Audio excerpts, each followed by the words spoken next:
Hey guys, welcome back as always. My name is Lazar, and on the horizon for Warframe there are a lot of changes. We're talking about the Satus Rework, a Frost kind of a rework, and not only. We're gonna try to keep everything to the point and very simple, so buckle up because we're about to get going. Let's begin by taking stock of how things currently work in Warframe. We build our guns, we build our weapons to deal all sorts of damage: impact, puncture, slash, corrosive, heat, radiation, electricity, etc. Now all of these damage types have attached to them their very own proc that can do something wildly different than just applying damage to the target. Let's take the procs for a second and put them off to the side. We're just talking about contact damage alone. What do you need to know about contact damage? You need to know what you're hitting. Several targets have several layers of defense. Let's take the Corrupted Heavy Goon. This is a very simple example. The Corrupted Heavy Goon is equipped with Ferrite Armor. If you take the Ferrite Armor away, which is, yes, damage mitigation, it is armor, what is left is Clone Flesh. So you as a player need to know, am I building my weapon to deal damage against what? If I'm gonna be hitting Ferrite Armor most of the time, or the toughest targets that I'm gonna be facing are equipped with Ferrite Armor, a good idea is to either build Corrosive or remove the target's defenses. But if I build Corrosive on the weapon, and then I remove the target's defenses, I remove that armor, and what's left is Clone Flesh, then there goes my 75% bonus out the window. This used to be a bigger issue back in the old days when you could have completely removed the target's armor with just Corrosive procs alone. This was a phenomenon that I explained and showcased as being overstripping. You don't need to worry about that one anymore because you can't fully remove the target's armor with just Corrosive procs alone. You're gonna need abilities or other means.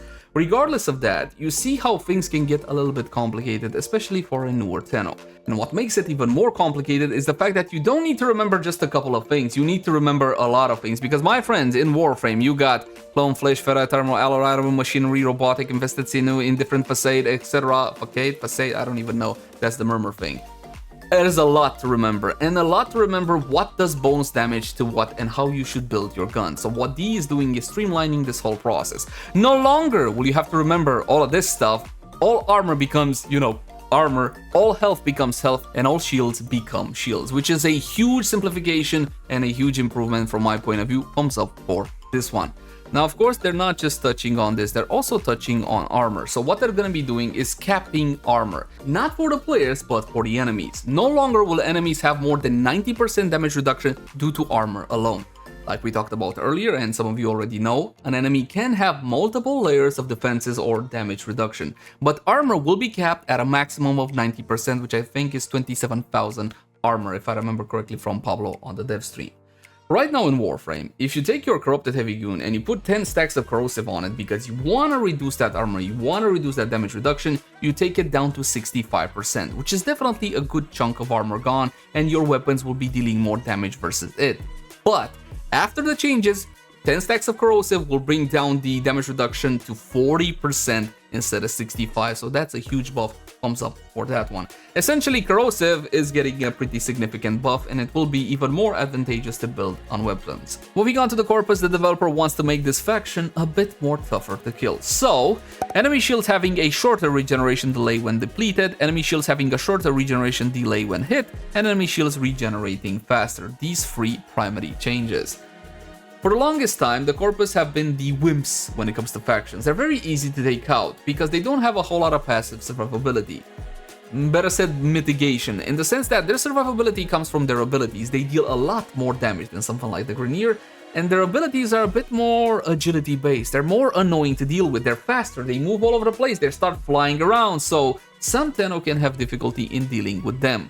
I don't think, judging by the changes, they're gonna be making the Corpus super mecha tough, but still more tougher than before.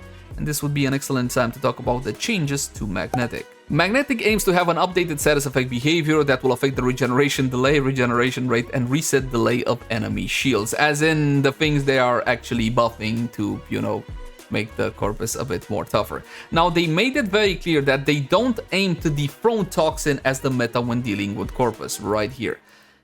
When we're dealing with the Corpus, if you actually build for Corpus, which most of us don't, it's very simple to go for Toxin because, never mind the bloody shields, I'll just bypass them entirely, and that's definitely a worthwhile strategy. However, they're also looking into additional buffs to Magnetic.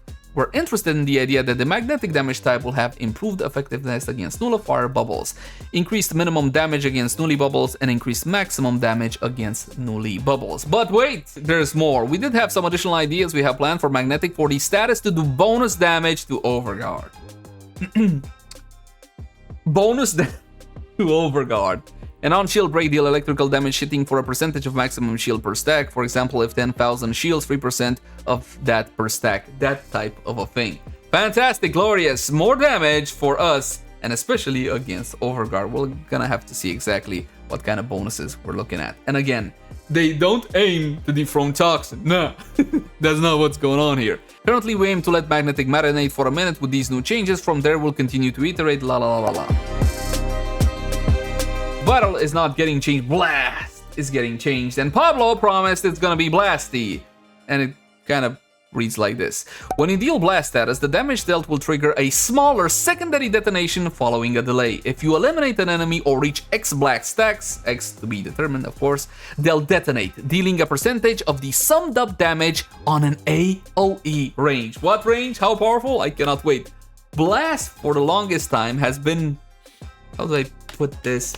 Garbage. Yes, garbage is the correct term. I cannot wait to see if Blast will actually be good. There are a couple of weapons, specifically shotguns. Can you guys guess which? Let me know in the comments.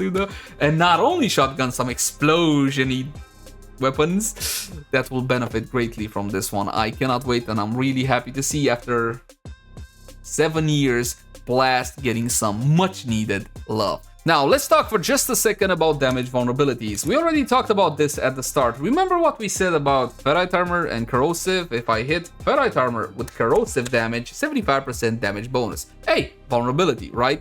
Now, let's say Atlas comes along and applies a debuff to the target, 50% extra damage. Yes, how does that one work?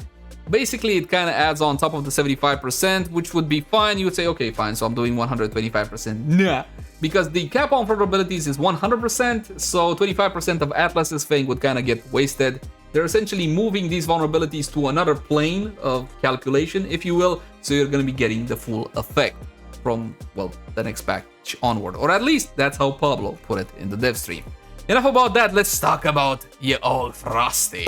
Frost has received some changes. His passive has been updated and his abilities are updated to be properly centered around cold stacks. Additionally, Atlas, Baruch and Goose are receiving a few changes to align with how cold will work. Now, the new cold proc works as following. It's gonna be freezing your enemies when you hit the maximum stacks, and while frozen, the enemies will be taking additional critical damage and they're not gonna be able to regenerate shields. That's gonna be the new cold proc, and these working it into Frost's kit.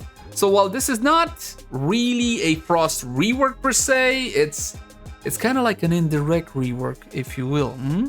Cold status effect applied by Frost abilities have an increased duration of X% and gains Y armor per enemies inflicted with cold in a specific radius. Now, of course, they're using X, Y, and Z because they haven't determined the numbers just yet.